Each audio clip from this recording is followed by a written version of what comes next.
Good? All right. Good morning. Aloha. Welcome to Flower Power, the business and art of floriculture. This session will feature 3 growers, all from the Big Island. A fledgling grower from Hawaii Island, restarting after the 2018 Kīlauea eruption, and 2 growers specializing in cut flowers and foliage, representing both small and large operations that cater local and export markets. The goal of this panel is for you attendees to learn what it takes to start or expand a successful floriculture business, to find mentorship, like other business partners or collaborators to work with and learn from, networking opportunities, and understanding the necessary export requirements. This session will also highlight the industry's efforts to engage Hawaii's youth, providing insights into initiatives aimed at expanding the floriculture footprint across the state. So our panel is composed of Gordon Inoue, Aubrey Hansen, and Eric Tanoi. So before we get into the discussion, I'll introduce each one of them. They will share their perspective and what they would like to bring to the table for discussion, and then we'll follow with a Q&A, where I hope please you guys participate and engage into the conversation. So first, Gordon. Gordon is currently president of Puna Flower Power, a co-op formed in 2019. So 5 years ago. It was formed in the aftermath of the 2018 Puna eruption. Gordon was formerly a co-owner of Floral Resources Hawaii and Puna Orchids. He has a total of 40 years of experience in floriculture in Hawaii. So Gordon, Thank you, Alberto. As Alberto mentioned, I have over 40 years of experience in floriculture here in Hawaii. And I'm not necessarily a grower. My master's degree is in business administration, but I've applied it to the floriculture and hope to bring a perspective, a business-like perspective to flower and floriculture. Actually, Puna Flower Power is actually a cooperation between government and private industry. As you all know, in 2018, the Kīlauea eruption inundated the area of Kapoho. Though most of you may not be that familiar, Kapoho used to be an ideal orchid growing area. Being on the windward side, it got about 80 to 90 inches of rainfall each year, but it didn't have Mauna Kea and Mauna Loa on the southwestern side of it, so clouds never built up over Kapoho. So showers would pass by, giving us ample rainfall, but then you'd have sunshine and nice trade winds after that, making it an ideal location to grow orchids. There are, I think, close to 20 different orchid farms down there. But after the 2018 eruption, all of those farms were buried under 90 feet of lava and devastated the entire orchid industry as far as the warm growing orchids are concerned. In any event, I'm also a member of the board of directors of Hawaii Floriculture Nursery Association, and many of our members were adversely affected by the eruption. And again, due to my familiarity with the industry and my knowledge of Kapoho, where we used to have our farm, I was asked to head an ad hoc group to see what could be done to reestablish and revitalize the orchid industry. While it's almost impossible to start from scratch, what we did was we contacted federal, state, and county representatives, and everyone was very, very helpful, and many suggestions were made. Let's build a new orchid park, let's find an area where we can open up, but I think I think we all know we're very practical. And I know that at my age, in my lifetime, that we needed to do something more expeditious than that. So we worked with W.H. Shipman and Company, the largest landowner in Puna, and we sought to find a good orchid growing area. And of course, we found a good site, and W.H. Shipman gave us a very favorable lease term conditions, virtually free rent for a number of years to get us started. And with that, and we also signed a 20-year lease on the property.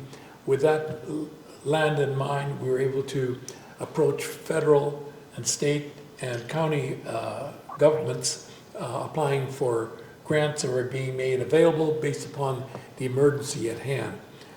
We were able to get a federal grant to the Department of Commerce for the initial greenhouse that we built. We were able to take advantage of the Puna Recovery Act that established a fund for rebuilding businesses and families and entities demolished, devastated by the earthquake, by the lava flow, and also able to get emergency loans from the State Department of Agriculture. Actually, the total amount of funding was over $1.5 million over the last 5 years. In addition to that, another goal of ours was to try to train the next generation of growers. And so we're able to get grant fundings to train. Currently we have 2 trainees enrolled in our farm manager training program. It's a 2-year program, and the goal of which is to enable these trainees to be able to manage a nursery on their own. While I can focus a lot on the orchid industry, the general thrust of this panel here is floriculture in general. Again, I can speak with some authority in terms of the orchid industry because of my experience in it. You might ask, why would I focus on the orchid industry? Well, for one thing, Hawaii is land poor. We do not have a lot of land. And a major factor in agriculture is being able to find affordable land to grow a crop that you can make a reasonable living at. And if you look at the pyramid of 4 products, orchids are probably at the tip of that pyramid, where the yield per square foot is one of the highest. And so many, many years ago, we decided to focus on growing orchids. A half-acre orchid nursery can generate somewhere between $100,000 and $200,000 a year, and be managed by a single operator if they so choose. And so again, those are some of the reasons why orchid culture in general is attractive. Being at the tip of the pyramid, of course, it attracts a very discriminating clientele. They're very, very quality conscious, reliability conscious, and integrity conscious. They take people's word. If they can't depend on your word, forget it. They're not going to go anywhere in the industry. And so those are some of the motivations that we had of getting involved in the industry. But it holds true in virtually everything we do in Hawaii. What we sell to all consumers, locally and nationally, is the quality from Hawaii is superior. And we've got to remember that. Quality control, outstanding, not good, outstanding customer service and responsiveness to what market demands are so key in terms of establishing yourself as a grower here in Hawaii. And so, we follow all of those factors. And again, many years ago, my brother and I owned Floral Resource Hawaii, and we're pioneers in a lot of things that we did in the industry. We started initiating the direct-to-consumer sales by working very, very closely with FedEx, and this goes back to the 1980s and 1990s when FedEx first started serving our industry. Now it's a major carrier for all of us and serves us very, very well. Currently, we can ship anything to someone in San Diego at the same price as we do in Bangor, Maine.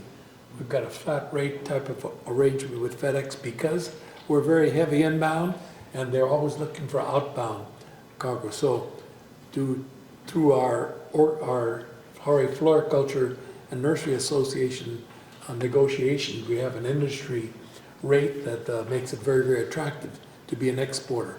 And that's a very, very key advantage here, in industry, in agriculture in Hawaii. And by the way, it's not open to just floriculture nurseries. We have allied members, and anyone who ships products out of Hawaii can become an associate member of Hawaii Floriculture and Nursery Association. I know I'm stealing some of Eric's thunder, but he'll talk about that more later. In any event, currently Puna Flower Power, and again, it's just coincidental that Flower Power and Puna Flower Power are on the agenda, but at the time of our organization in April of 2019, if you can imagine the attitude and the demeanor at that time, the growers were just devastated. And so what we needed was a rallying cry. We needed something exciting. So like I say, one of the members insisted, he wasn't just suggesting, he was insisting that our name be Puna Flower Power. We've got to have something that draws attention. And again, he's right. He's right, because that has to express the attitude that we can't be beaten down. We will rise again from the ashes, and we will prevail on a long-term basis. So I think that's how we've gotten started. I keep telling people that when we organize that I have a 5-year commitment to the organization. But every year that 5-year commitment goes further and further. So I still have that 5-year commitment, and I just need to find our replacements down the road. Because as you know, a cooperative is owned by the members, and we have just a few members right now, and we're looking to recruit more members going forward. We do have sales right now that are developing, and we've expanded it beyond orchids at the present time. Through our association and networking with other growers, we find there's a crying demand for trees, and not any kind of trees. Coffee trees, ulu trees, macadamia nut trees in very, very large numbers. And although they're being propagated at the present time, most of them are not being done under what we would call nursery conditions. And we see in the future that moving plant products, rooted plant products between the islands will become very limited because of the invasive species, and that's a concern of ours. So everything we're doing right now are done under certified nursery conditions on benches and sterile media, everything in very, very high standards, so that as we produce these products, we'll be able to supply anywhere in the state with good quality products. Again, we were induced to get involved in this area primarily because some of these orchard growers would propagate their own trees, plant out acreage, and find varying degrees of success in some of the trees. Some would grow great, some would be kind of stunted and everything else, and they'd find out after the fact that, they had phytophthora or some other disease involved, that the plants were infected. And so what they have to do then, of course, how do you replace a tree in the middle of an orchard? It's really hard. They like to be able to do it all at once. So they want a good, steady supply of good quality trees. And so that's another area that have gotten involved with, again, through our networking and our work with other industries in our trade organizations. I'm probably taking too much time, Ricardo, and I don't see I don't see anyone giving me a high sign. It's okay. Anyway, I think I'm available, and we have Q&A. I defer to our moderator. Thank you, Gordon. You mentioned more than once about quality control, standards, and about 6 weeks ago we had the Fresh Look Expo in Hilo, and we visited several nurseries, and it was really impressive. The quality, the standard, brand new greenhouses being built, so really good. I encourage all of you to attend Happiness Future events so you can visit those nurseries as well. All right, next is Aubrey Hansen. After a decade in the aviation industry, Aubrey Hansen began his work with orchids in 2020. Working closely with Hilo Orchid Farm founders James and Wei Feng, Aubrey is continuously learning the wholesale orchid nursery business as the operations manager. He's also a board member of the Orchid Growers of Hawaii. Aubrey, it's yours. Aloha, thank you. It's a pleasure being here. So yes, I'm from Hilo Orchid Farm. We're a certified nursery in Mountain View, Hawaii. We are a wholesale nursery focused primarily on live potted orchid plants. We sell everything from plugs size all the way up to 4-inch plants. We primarily export to the U.S. mainland. About 80% of our product goes up to the U.S. mainland, and about 10% stays here within the state. So I kind of hope to bring perspective as a major exporter of orchids in the state of Hawaii. And while I'm technically representing an established export orchid business here, I'm fairly young to the industry, especially compared to my fellow panelists up here. So I hope to bring like a different perspective as someone, as a newer generation coming into the industry. That's something that we're kind of working with, is that we have a lot of aging, growers, and there's not so many newer people coming into the industry. So that's something we really want to push and make welcome and make open to the younger generations that come into and start growing orchids here. So we have about 7 acres of covered greenhouses in Mountain View. We primarily grow intergeneric oncidiums, but we do species, Miltonias, dendrobiums, all live plants, which we ship all over, again, like I said, all over the country. So if anyone has any questions, we can talk about export requirements, demands in different parts of the country, how we, reach out to different markets while being all the way out here in Hawaii. Gordon touched on it earlier, but a major, benefit that we have is with our shipping, through HAFNA and the arranged shipping charges, we're able to compete with mainland nurseries. So that really, really helps. So it's important to, really get involved with the industry organizations and to, take advantage of the programs, grant programs, industrial programs that are available to us. And, Hawaii, while we are really ideal for growing pretty much anything, we're small fish compared to the mega farms up on the mainland and internationally. We have farms up there with the Dutch style farming where they're growing millions of plants at a time. It's an assembly line. They're able to push out so much product at such a low price. And the technology is just, well beyond what we're able to do here. So we all kind of, it's important for us all to kind of work together. We're all very open. We visit each other's nurseries all the time, and we kind of help each other out there. And we're all in it together. So, okay, thank you. Thank you, Aubrey. Great. All right. Our third. Can we ask a question, or we have to wait till the end? Yeah.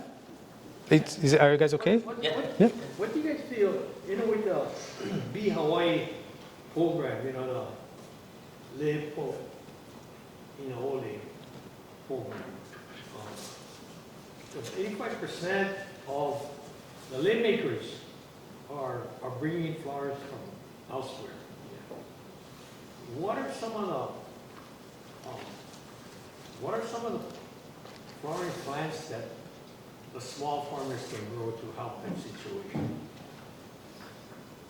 You cut flower. You guys are wearing dendrobiums today, and I bet you that didn't come from Hawaii, I don't know. I hope- These are all Hawaii, genuine Hawaii. Okay, great. You guys never bring me from Thailand or something. Not these. I'm glad, thank you. But what are some of the flowers that we have young people that have the ability to later on get interested in growing flowers? For land making, for example, what are some of the flowers that we can do it on small farms? I can touch on a little bit. Thank you, David. I can touch a little bit. I don't look at myself as a lay flower or bloom expert, but primarily we know dendrobium orchids quite well. Yeah. So this dendrobium that you see here is a UH800. It's bred by Dr. Kamimoto from CITAR, yeah, College of Tropical Agriculture and Human Resilience.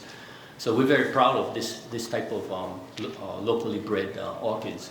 This is a very unique orchid. It only grows in Hawaii well. Southeast Asia tried to take this orchid to Bangkok or Singapore or different areas. It doesn't grow well because of the climate. This orchid loves Hawaii climate. And that's the very uniqueness about the breeding program that CITAR has. As opposed, the more local flowers, yeah. I would say Bee Hawaii is definitely an expert in that area, and I'm kind of sorry we don't have them on the panel.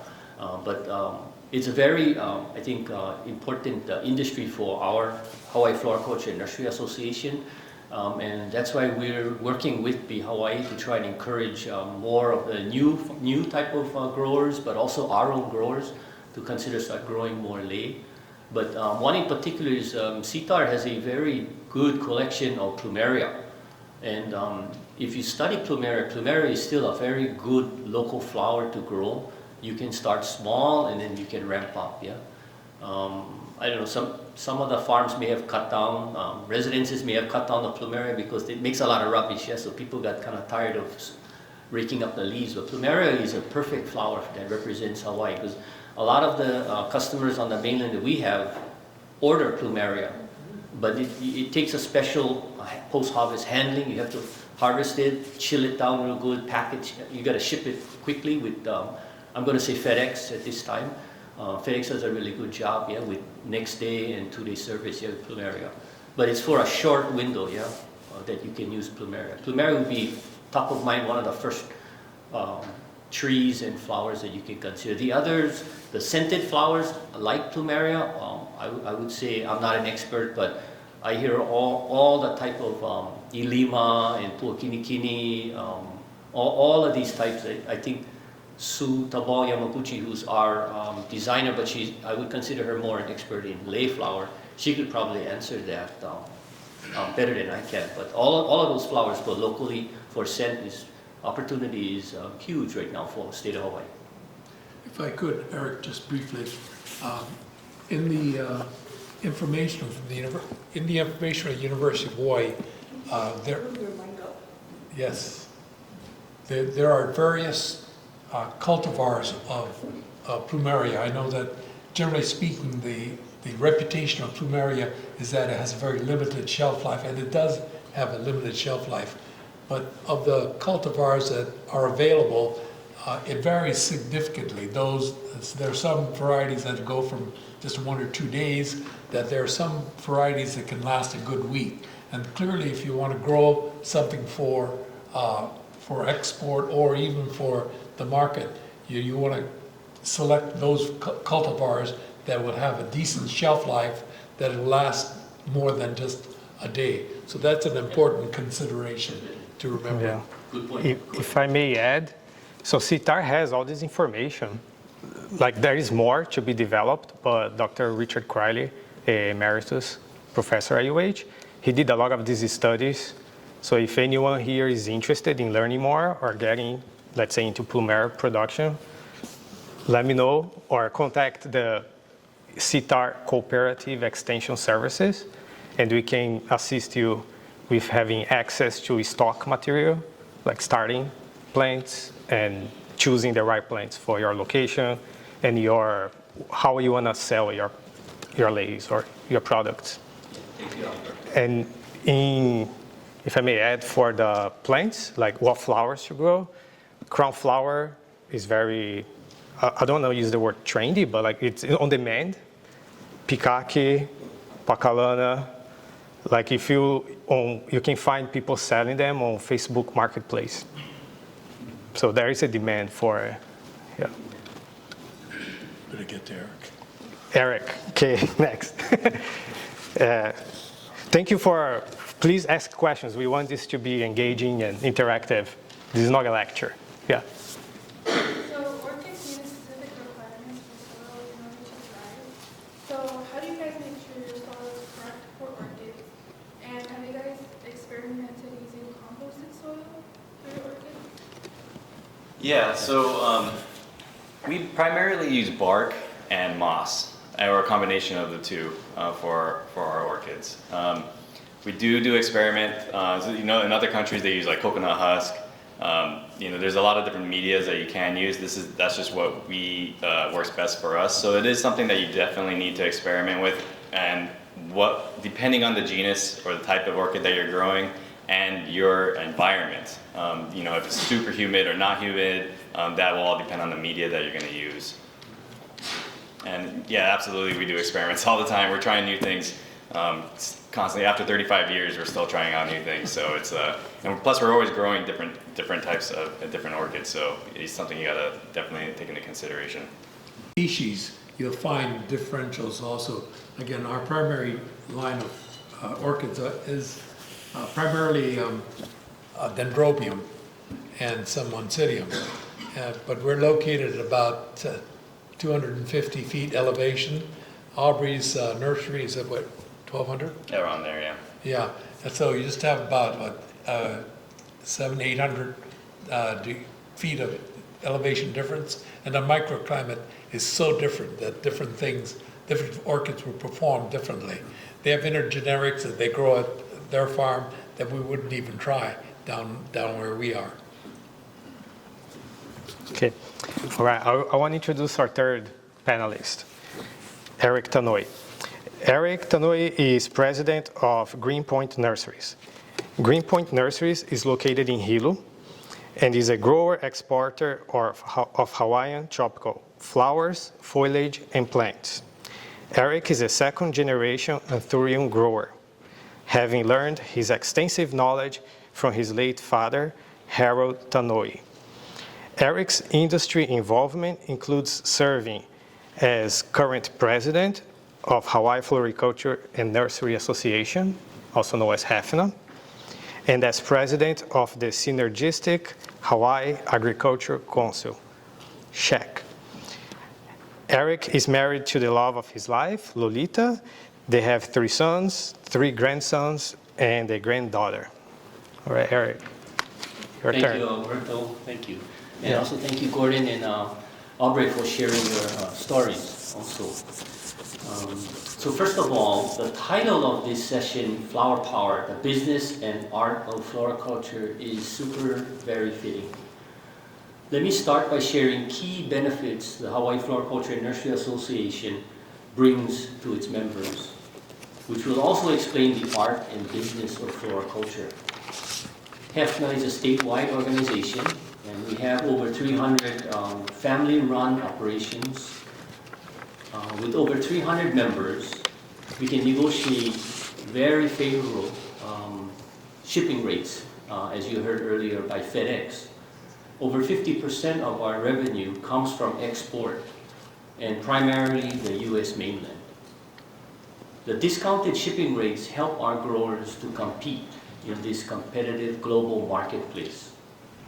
In Hawaii, we are considered small boutique growers, and we compete with large industries or large international growers from Colombia, Ecuador, Southeast Asia, as well as Europe. And of course, also our US mainland producers as well. We also had an opportunity to, with this FedEx contract, the opportunity is we learned to pool our resources together. And that's something that helped form HEFNA, because no one grower in Hawaii is large enough, so we felt it was time to pool ourselves together, sort of like what Gordon is doing with the co-op. we still can stay competitive with each other, friendly competition, and we still can be entrepreneurial. But the one area we felt we can work together on was combining our volumes. And so when we found FedEx gave us a national account agreement in 1991, and we've held that agreement ever since in good standing. And what we recently have done was working with FedEx. They've opened up something called an allied member. So we can actually receive, which we couldn't do previous, anyone that is not in the floriculture nursery industry. They could be in agriculture, any form, but also people that are businesses that are not in agriculture altogether. So what was really helpful was this allied member helps us to bring businesses together, somewhere in the same mission of what HEFNA is, but it also allows the ornamental industry to pool higher or more volume of different type of business interested in not only export out of Hawaii, but also inter-island and intra-island movement of freight also.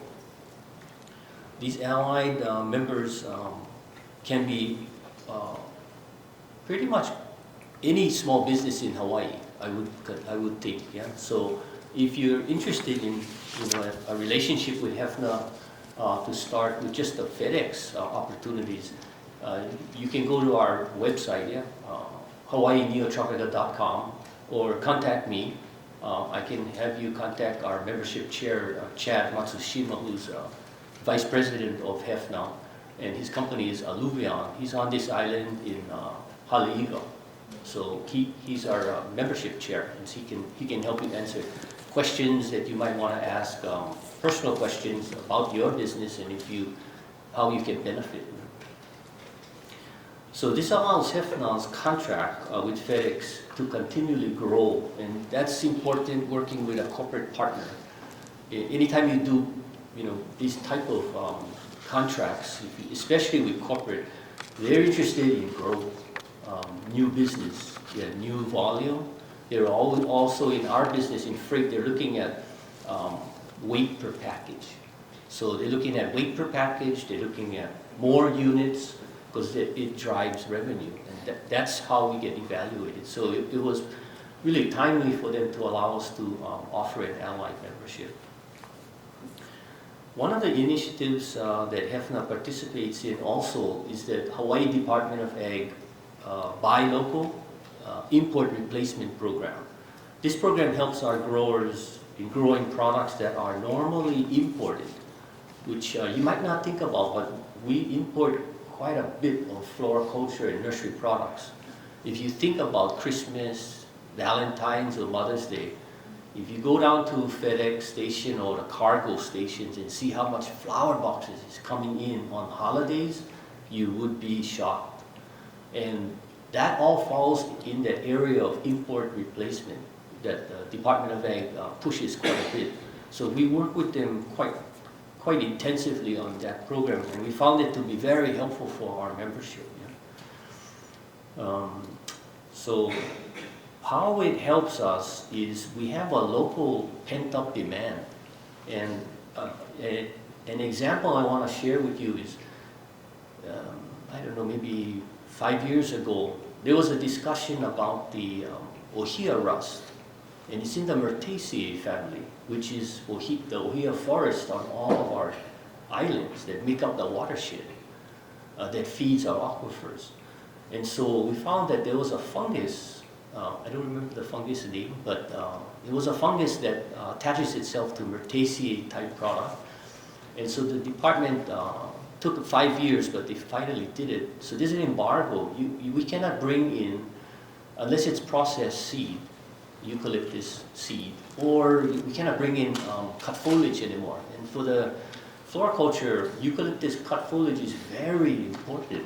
I'm going to say because of the scent and how long it lasts and the texture.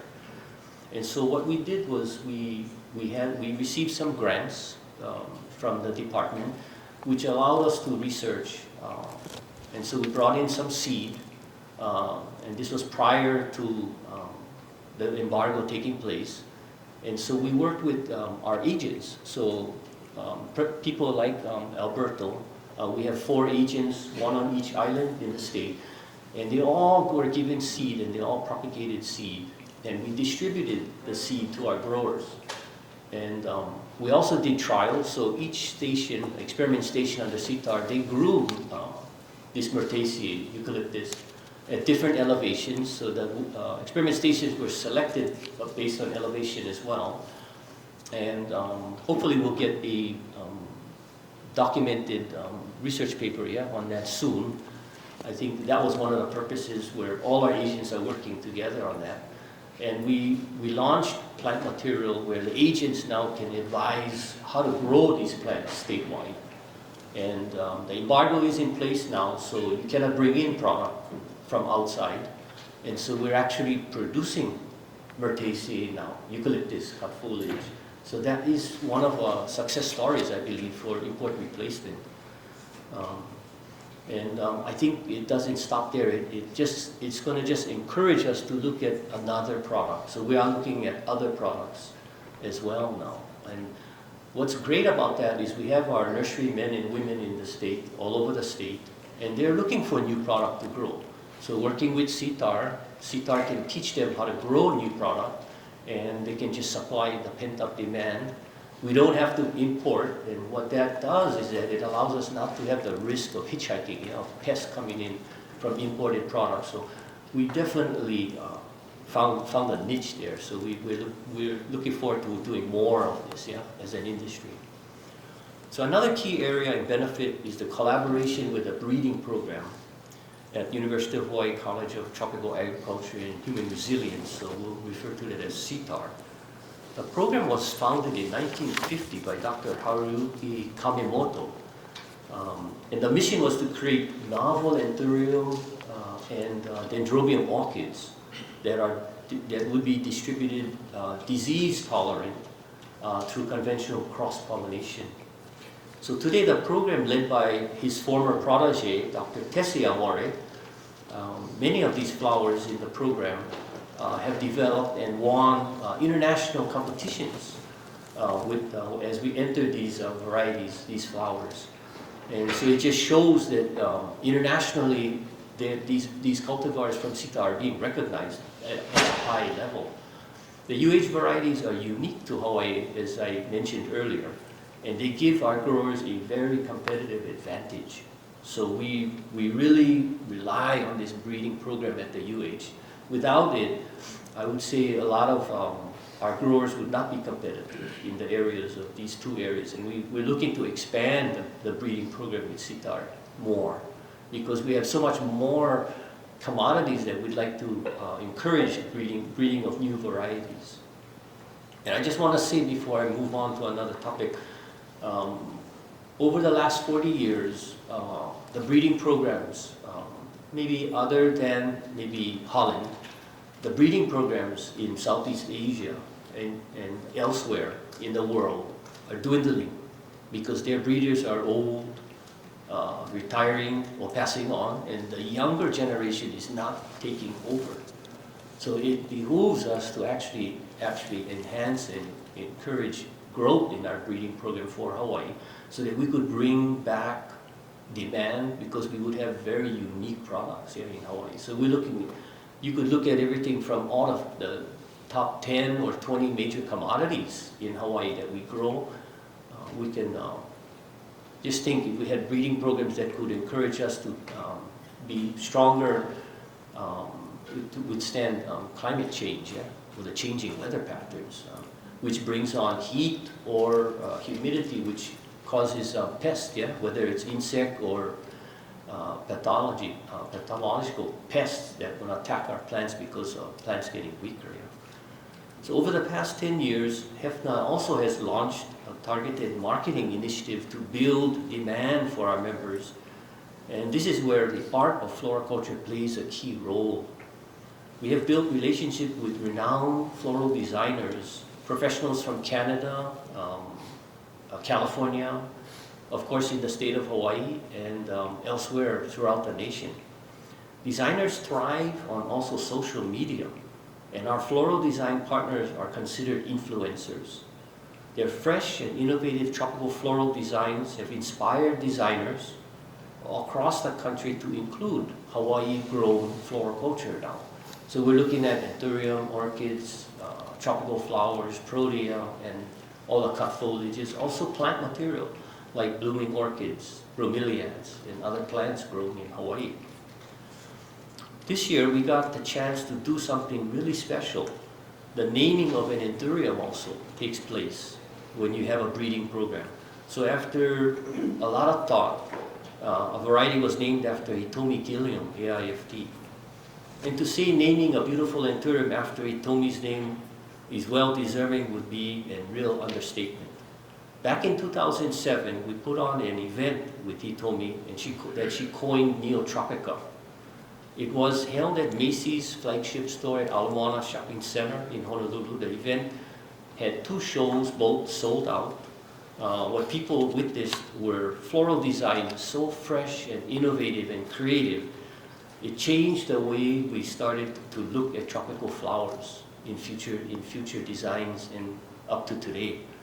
Hitomi showed us that the design possibilities are endless, which leads us to today, where our future designers continue to pursue the possibilities. With designers of the caliber of Hitomi, we saw the chance to focus our marketing on the wedding sector industry first. This has been accomplished through our annual Hefner celebrations, a marketing challenge for us where we present, we do workshops, design competitions, and webinars. This year marks the 10th annual for Hefner Celebration Fresh Look webinar. And it's not too late to sign up. You can go to hawaiineotropica.com and you can still sign up. And you not only can see this year's webinar or this year's videos, but you can see the past years that we've made and you can catch up that way. So I encourage you guys to sign up. It doesn't cost you anything to go on the website. So these events also allow our products to be showcased via renowned designers who can show and educate how Hawaii's ornamentals can be used for special events such as weddings. The concept of designing with Hawaii tropicals and foliage is known as Neotropica. This is complemented with the designing of Hawaii's tropicals also with temperate zone flowers. So when you're designing only with tropicals, we call it Neotropica, the concept. But when you're using Hawaii's tropicals and you're blending it with temperate flowers or mainland flowers, we call it Tropical Nouveau, which is another concept that Hitomi came up with. So these are ways that we're popularizing the Hawaii's flowers. And this goes for using lei or garland with the designs as well, because that has become very popular. Everyone should know you can use Hawaii's tropicals for any occasion. And that is the message that we want to deliver.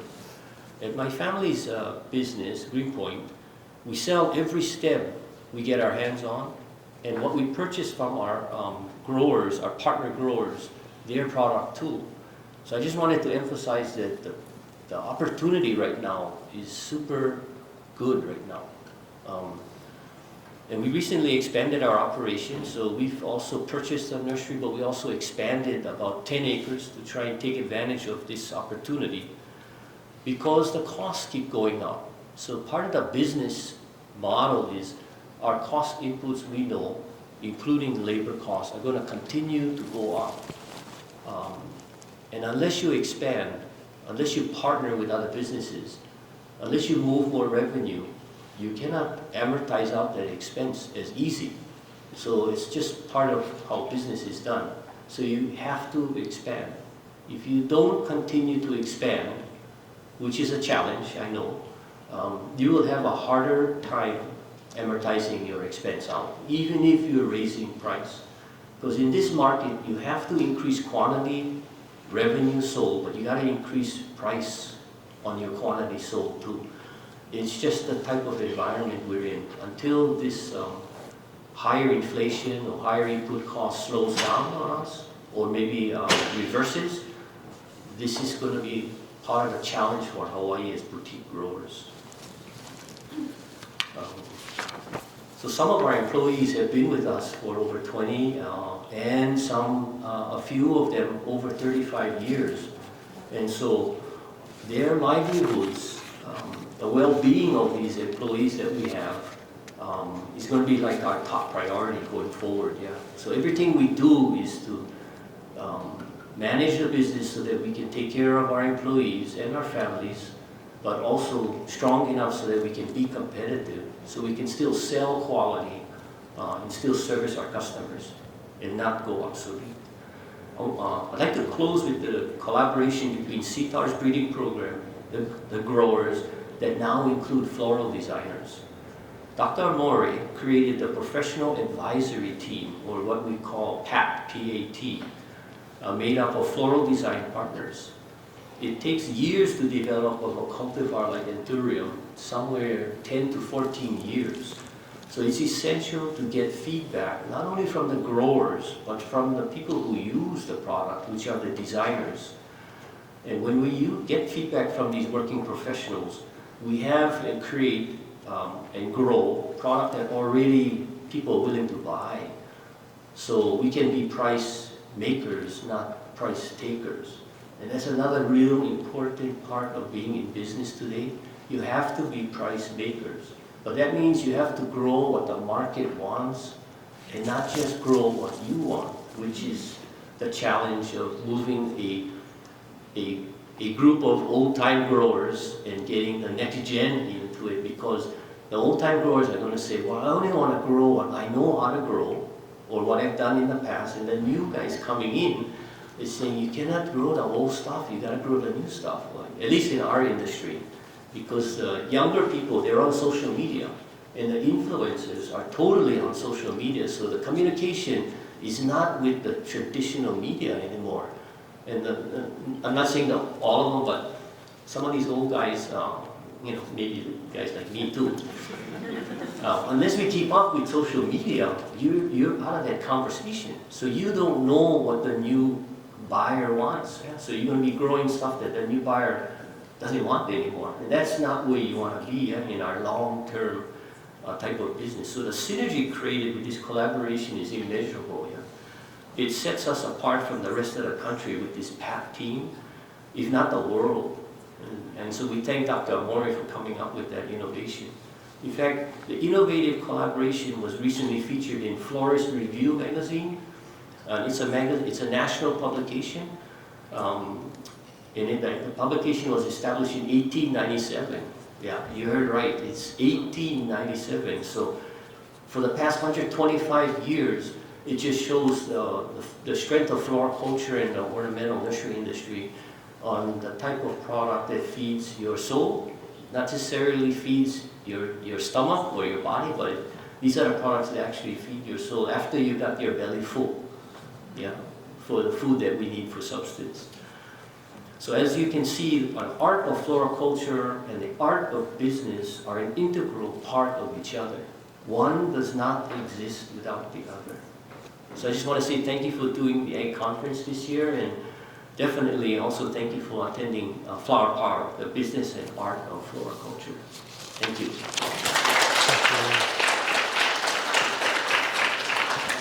Thank you, Eric. Now we have about 40 minutes for Q&A. Does anybody have any questions?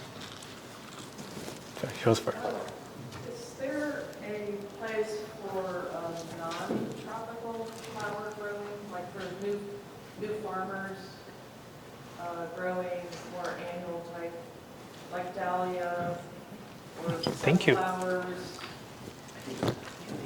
Definitely. I'll take a stab at that. Hawaii Floriculture and Nursery Association, HEFNA, we recently have, maybe in the last 3 years, have identified that the temperate zone growers are part of our industry now. They're part of our membership. And so we include some of these growers, if they open up their nurseries to us, in our nursery tours. Because what we identify with the import replacement program is if we can grow these temperate flowers in Hawaii on every island, if you can find microclimates where you can grow the product, we don't have to import. If we don't have to import, a lot of pests come in on these temperate flowers too. So we definitely are encouraging. So I would say there are 4 extension agents in the state. Dr. Hannah Lutkin. Yeah. She's the extension agent for Maui. Hannah, Hannah, Lutgen, Lutgen.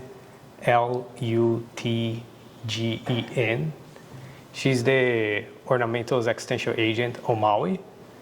And she focuses on temperates because they have the cooler area, like high elevation. So it's like a niche for Maui. So you should contact her if you're interested. Yeah. But we also have 4 agents, Dr. James Keach on Kauai, Dr. Ricordi is on Oahu, and you can contact him directly, and Hannah Luchin on Maui, and then we have Russell Galanti on the Big Island. So depending where you're from, we have 4 agents statewide that can help you with that question too.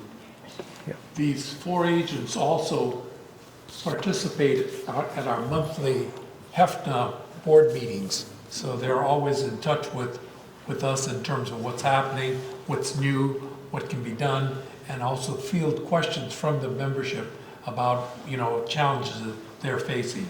So the CTAR agents are a very integral part of HEFNA. Somebody else did you have a question? You? Yeah. So can you talk about the calendar of when you plant?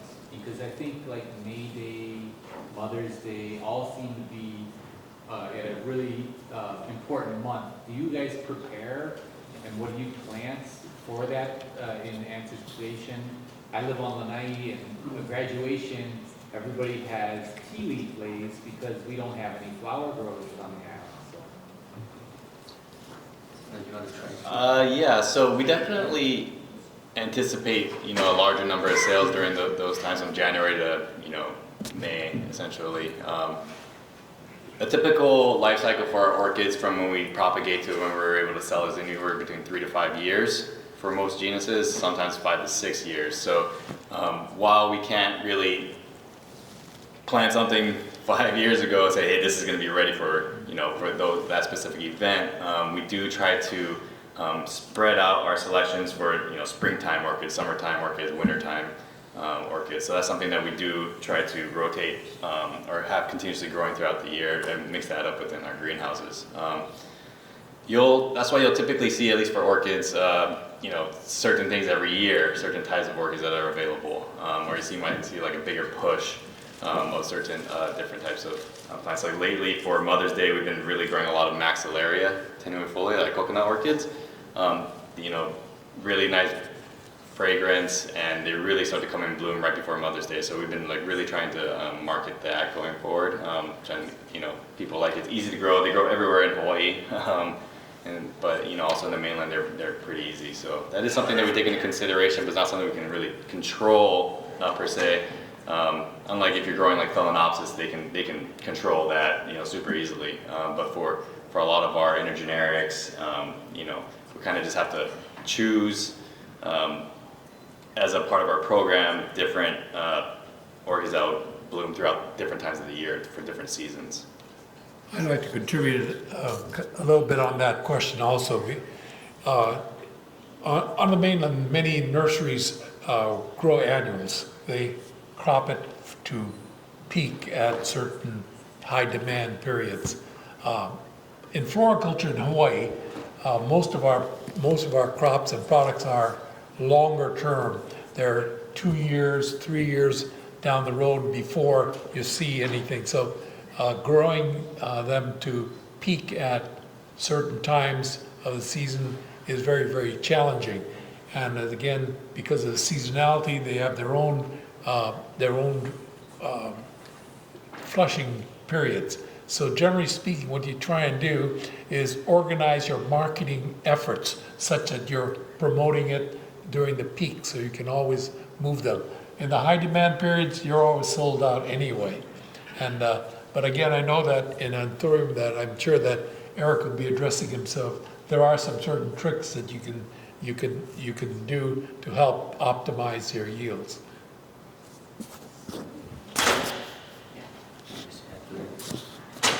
I'll just try and add to that. I think Hawaii would be a great lead into that question. I know Dr. Ricordi has been working with them, and lay flowers are super important on Oahu. So that's why we try to encourage more lay flower growers. Yes. Yeah. Albert, do you want to add anything to that? Yeah, I'm actually working with a nursery that we planned the lay week. So just before May Day, having like benches with just lay plants used for lay. That would not be to sell the lay itself, but to sell the plants that are used for lay. So that's an example of a type of timing. Yeah, and the goal is that people start planting now to prepare for next year's May Day. Yeah. And sorry. I just one more thing. In related to timing, there is technology on how to control lighting, temperature to induce flowering or time, like the optimum time for a crop to be ready. And a lot of this technology is documented and available through UH, CITAR, or somewhere else. So a lot of times, just doing research, you can find that information. You don't have to reinvent the wheel. And CITAR would be, it's CITAR's job to assist growers, like get that information. Yeah. So you talked about cross-pollinating, and I'm just wondering if you guys have any preferred methods for propagation for orchids and specific types of orchids, and maybe like spike versus seed, and any information on that? Yeah, so I guess if you're breeding and you're cross-pollinating, you're gonna have to go through seed pod for that. In terms of propagating and getting yield, there's benefits to both seed pod and cloning. A lot of times, what we take into consideration on which to use is what the labs are capable of. Some labs are better at cloning, or propagating certain types of genuses, and while they might not be as familiar with cloning like a Paphiopedilum, for example. So then we would send them seed pods, right? They can grow it in a sterile environment, and then that would get the most yield from it. Cloning, and also you would, if you want to have some variation, like if you're still picking through something, cloning will pretty much give you the same thing, for thousands of plants. For a seed pod, you could have variations. You can improve a plant. That's how you improve things. If you want to breed something for more flowers or smaller flowers, more compact, longevity, more healthier, you would definitely go through seed pod that way. That's just really how you evolve the plant, which you can't do that really with cloning. If I could add to that also, there's quite an art in terms of hybridizing. It takes considerable amount of knowledge in terms of knowing the background of each of the plants that you're trying to cross. Otherwise it's like a shot in the dark. And again, I learned very long ago. My father started in the Cymbidium business, and so he started doing some crosses on his own with very limited knowledge. And of course, it took us about 5 years from the time you cross it before you see the first flower. And of course, we were in school at that time, so after school we used to have to move these pots around. It was an awful lot of labor. And then of course, after 5 years, we found out that about 70 to 80% of the crosses he put together were no good, so we just dumped them. So again, that was a lesson learned a long time ago. Make sure you know what you're doing before you start hybridizing. Otherwise, there's a lot of wasted effort.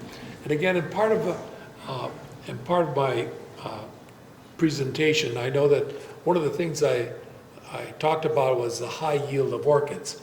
And of course, what you have to do is understand where you want to be in the industry.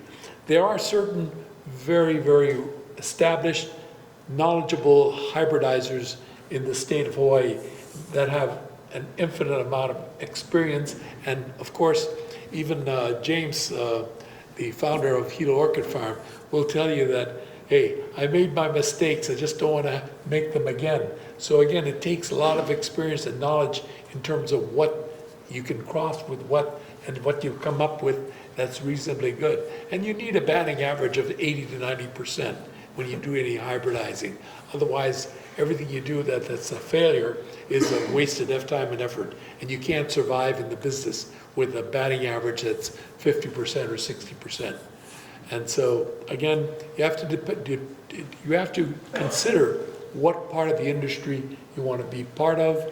You know, again, if you have a limited amount of knowledge and you want to do a little experimentation, that's fine. Stay with proven clones and crosses as your baseline and do your limited amount of experimentation with 10 or 20% of your product. And then you can develop a field and experience of what works, what doesn't work, and what can sell, what doesn't sell.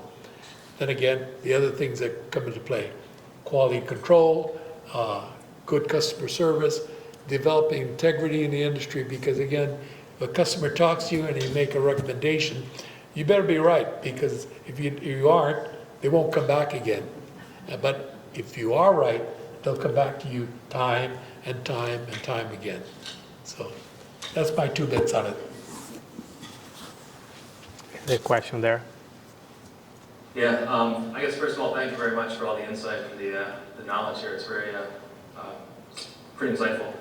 You mentioned farm tours or nursery tours before. I'm just curious, what kind of percentage of revenue do you expect from that, and do you see it increasing? And then at what point do you prioritize farm tours over even yield? So maybe the appearance or story that the farm has versus what you're actually producing.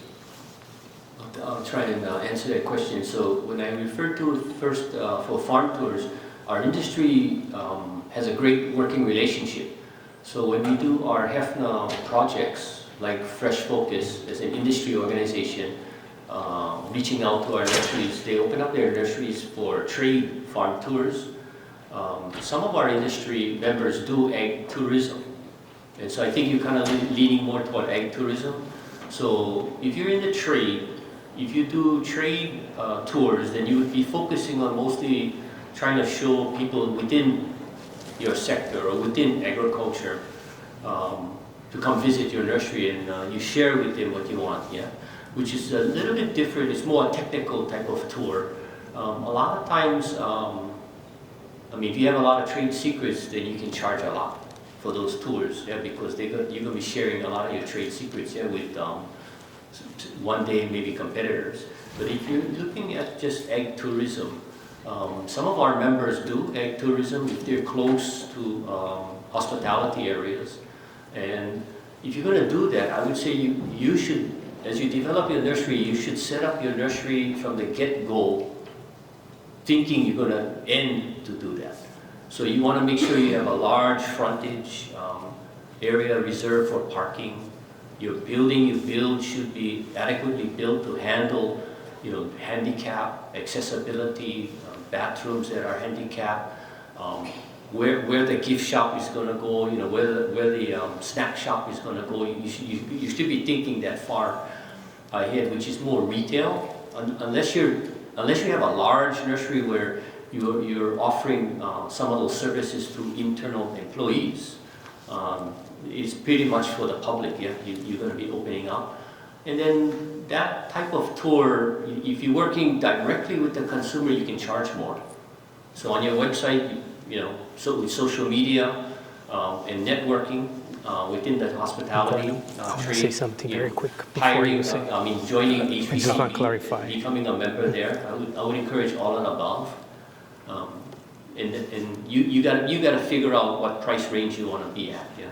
So that's maybe just the front ag tourism 101. But there's I think you can have classes from CTAR. I think they may be able to cover ag tourism as well, yeah.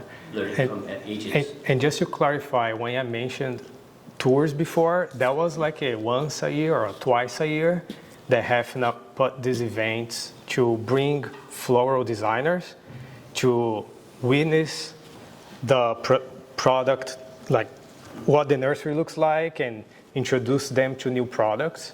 It's not like a business model. That's not how, they sell flowers and plants. They're not making a profit out of those tours. It's just a marketing event. I do have a good friend that operates a farm, commercial ag tourism business in conjunction with this production. He has extensive acreage and multiple products growing there that are able to give a farm, a bus tour really through his farm with various different products, coffee, ulu, mac nuts, tropical flowers, and a very elaborate gift shop where people come and go, and after they are gone through the tour, and he swears by, he says, I couldn't make a go of this farm if it weren't for my ag tourism and the gift shop. So it's a complementary in that sense. But as Eric mentioned, you've got to be prepared to have, number one, an agenda or a variety that'll entice tourists to sign up, and then have a retail face where you can hawk your wares. Also, he expanded that into an online store so people can do repeat sales. The other part of the marketing is to be able to sell it to tour operators so that they have something that they can sell and promote on their tours. So it's a very extensive marketing program, but it can be very successful, and my friend of mine swears by it. Just to kind of add to that, like these two guys said, you kind of really want to build with that in mind. Our nursery, we have 36 acres, 7 acres of greenhouses. Been around a long time, but we never took that into consideration. We never thought that we would be doing that, so that we don't offer it. But we get random visitors that pop up at our nursery several times a week, and we have to kind of explain, hey, sorry, we're not open to the public, and I do like the half nut tour once a year, and that's like already kind of like a big thing for me to do that, and a nervous thing for me to do. So you definitely want to like make your business like so everything funnels through it, not an afterthought. It can't be an afterthought. We wouldn't be able to do it. We don't even keep cash on our property, because we're only wholesale. So like we wouldn't be able to do it even if we wanted to. We'd have to change our entire business model and how our greenhouses are organized and structured to do something like that. So yeah. But if done well, I've heard great success stories for sure. Yeah, I also seen growers that had difficulty because they try to engage into the agritourism, but at the same time keep the production business model, and then you start to spread out too thin, and nothing is done well. So it's very difficult if you try to do that. And I also seen generational, like transition, where a crop, like production, farm, transition to ag tourism because the next generation was more favorable towards that type of business, because the first generation was like passionate about growing, built the business, but when it was time to pass it on, the next generation was more into the marketing, client relationship, I don't know, and that was the motivator, but they changed the whole business model, and that was successful. Aloha, my name is Jeffrey. I live on Kauai. I have a really simple question. It's maybe a puzzle. I have an acre of land. It's just freshly cleared. I've never grown a flower before. But what advice would you give someone like me? I don't have a lot of money. How do I acquire rhizomes? Like, how do I start? I know I want to start small, obviously, but, and then also joining Hefna. But yes, that's my question. Especially from you who have so much experience, it's a little bit intimidating to begin the process. So That's my question. Thank you. So I'll take a stab. Take a stab at that. Yeah. So I just want to say first, succession is always the best. But since you're first generation in the business that you want to start, the second part to that would be go and try and work or volunteer at another nursery. Before you start spending money and developing an extensive business plan, see if you can get a part-time job at another nursery of what you want to, or what you think you want to grow or produce, flowers or fruit trees or hardwoods or veg crop, yeah, or maybe aquaponics, because you can do some of that, most of that with 1 acre, yeah, Hawaii. Once you do volunteer work with another nursery, you make friends. I would say join your local farm bureau or your local tropical flower and foliage association next.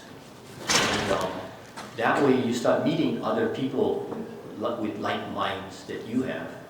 And it's very easy at that point to start acquiring plant material because everybody shares plant material. In this industry, everybody shares plant material, unless it's like super rare. And so making friends and working on nursery, you start picking up plants planted on your 1 acre and you grow slowly. But all what you've heard previous is start working on your business plan.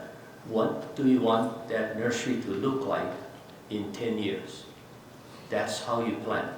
So I would say you don't plant a banyan tree next to your packing shed. Okay, things like that, right? You want to be with foresight, know what you're getting into, yeah. And then when you feel comfortable, I would say, yeah, if you want, you could join HEFNA as a student. The rates are low, and then you get information from our association about things happening on each island, and then you get involved. Yeah, you start getting involved that way. Start slow. That doesn't cost you very much to start making friends that way. Our industry is very friendly too. We're very sharing, so because anybody who loves plants, we like them already, yeah, right out, yeah. So you make friends real easy in our industry. Okay, I can be a little bit more specific. If you're just starting out right now, number one, get experience and learn something. But on an interim basis, plant green tea leaves. Plant green tea leaves because, and again, if you contact your CTAR representative, I believe you can get some disease-free tea leaves, and the yield on them is very, very significant. I know that my recent experience with tea leaves right now is there's an extreme shortage, especially for the hula size tea leaves, because again, most of them are harvested because demand is so great. They're harvested young. You have medium and large, but then on the 36-inch tea leaves, no one has any. So you can get a premium price for it, and I think it's relatively easy and a passive crop to grow. In the meantime, you can learn and find out more about the industry, but it's something that you can start off right away without having to be highly capital intensive or anything else. But that's a way to start. Feed them well, make sure you get nice big green tea and make sure you treat them well. I think that's a good first step. And again, I don't know where in Kauai you live, whether it's a wet side, dry side, or whatever, but it's something that you can grow anywhere. Thank you. Okay, there. Hi there. Hi. You spoke about collaborating with other businesses to kind of expand, and I was wondering if you had successful examples of what that could look like, particularly possibly looking like outside of the organization we do, or outside of flower farms. We do pasture poultry on Maui, and kind of looking at working with other flower businesses or expanding within ourselves. I was curious if you had examples of what that looked like and more specifically.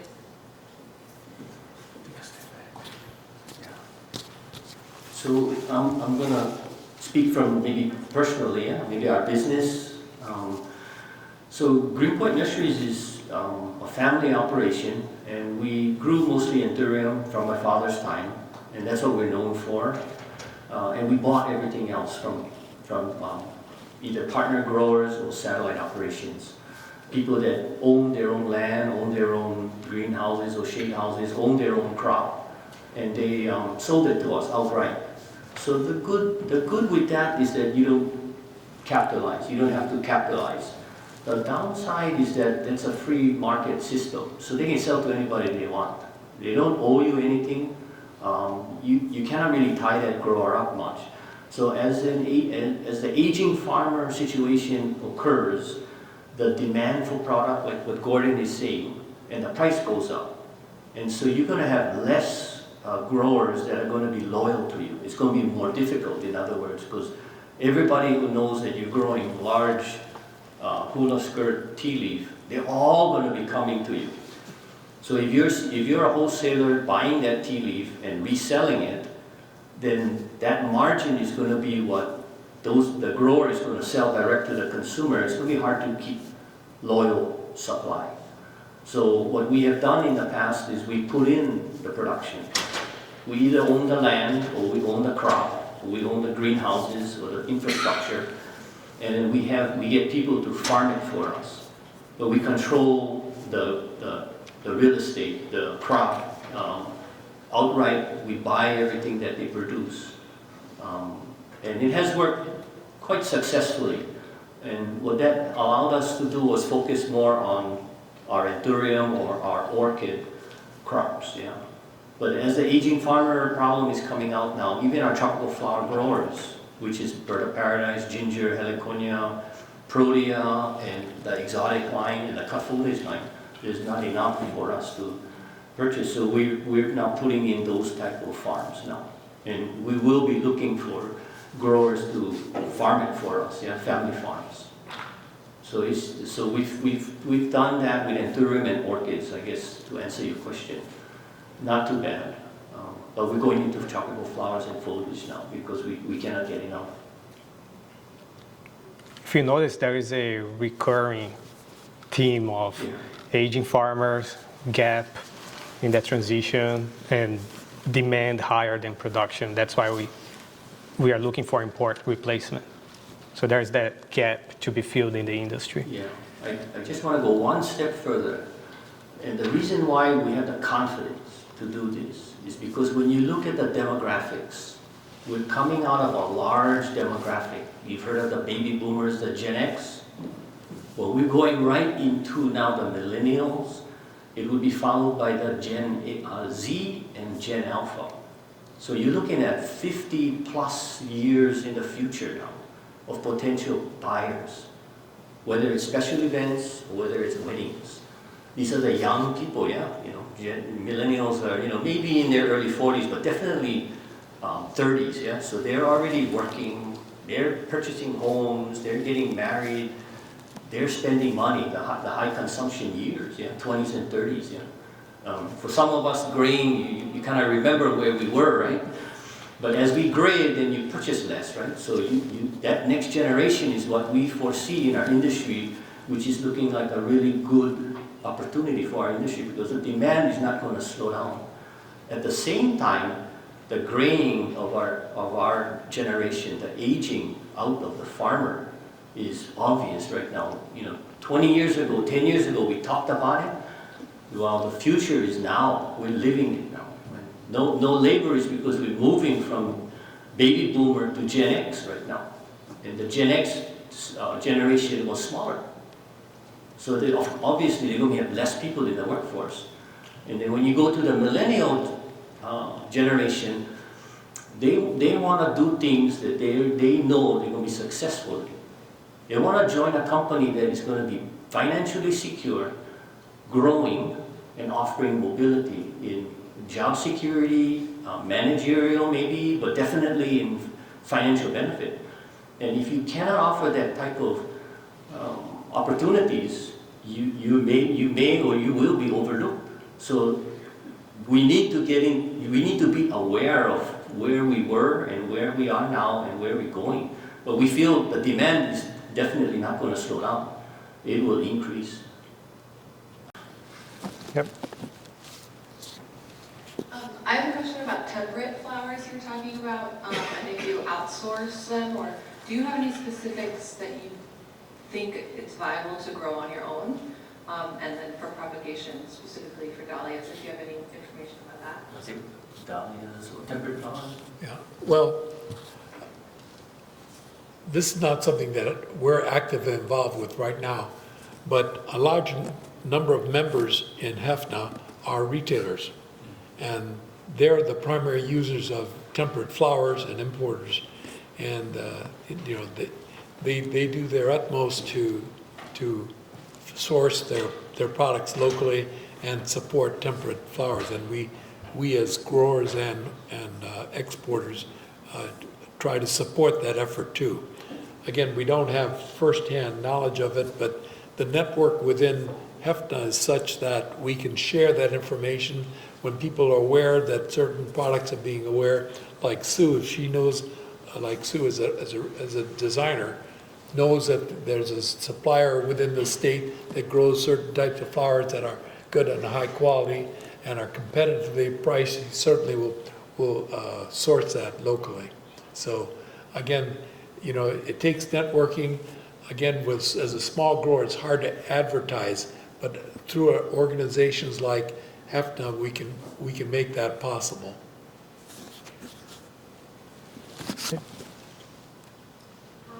Yeah, thank you for all the experience that you are sharing with us.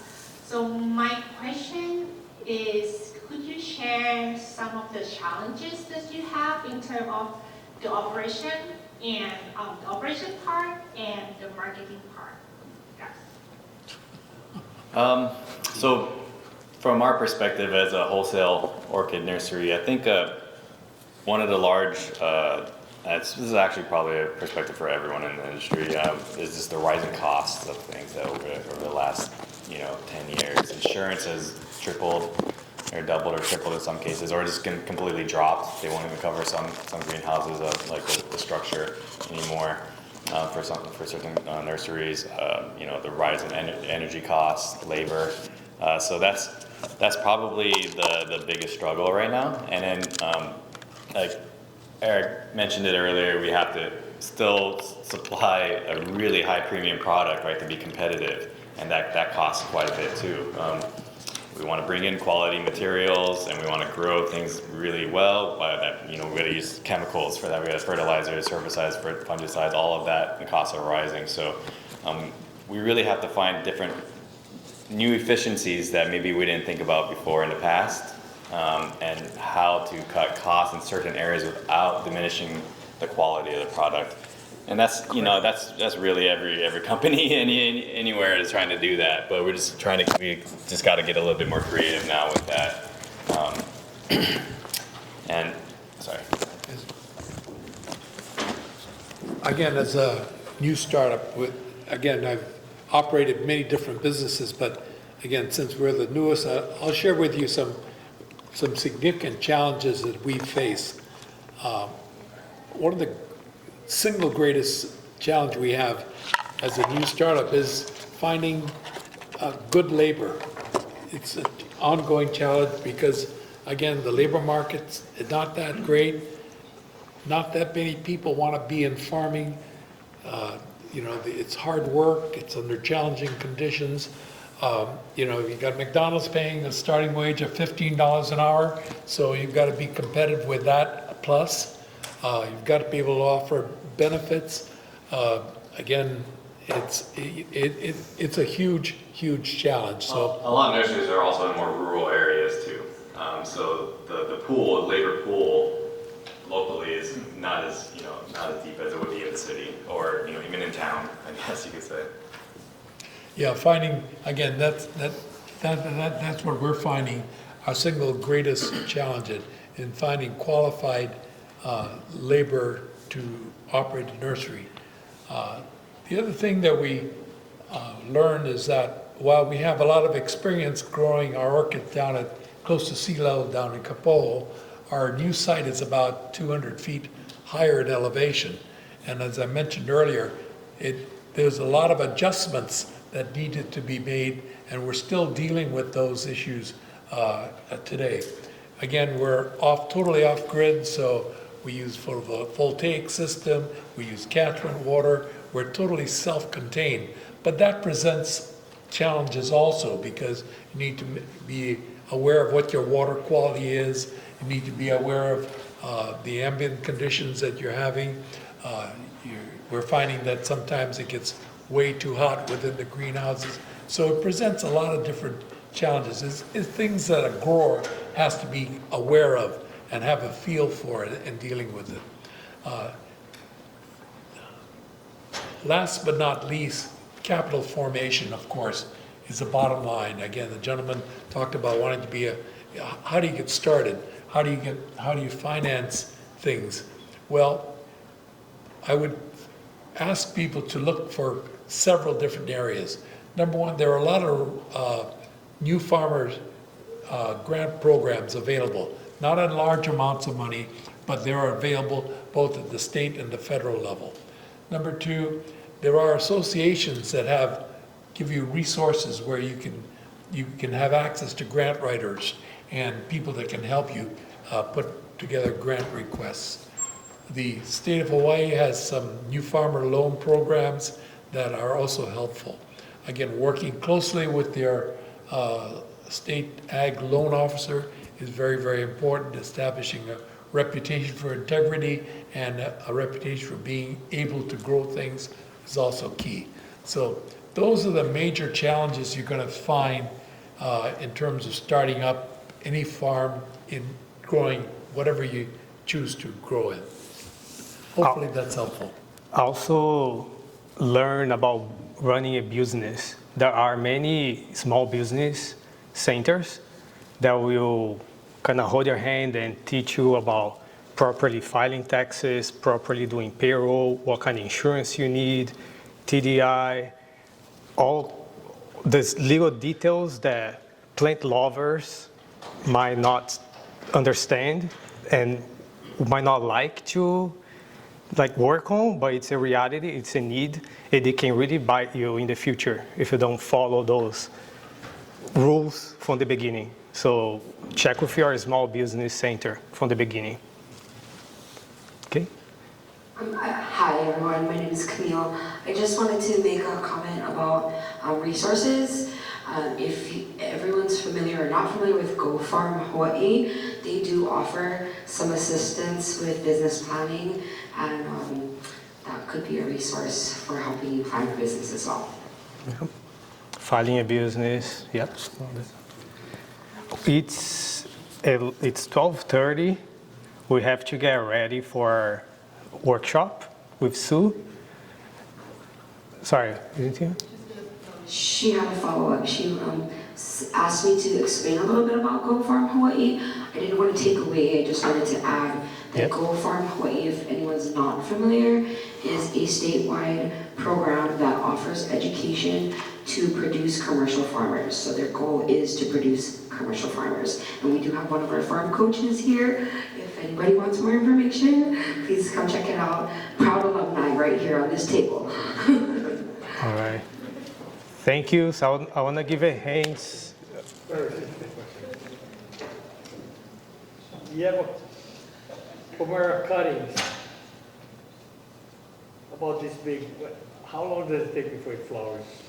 It flowers on the same year. It doesn't mean you have to plant a lot of them to be able to supply have a steady supply of flowers. And there is research on how to get more branching from that tip, so you speed up the process. So yeah, it's a technical question. But I want to give a hand to our panelists. Thank you. Thank you so much. And thank you all of you for being engaging, asking questions. It was really a pleasure having this session with you. Thank you. Thank you.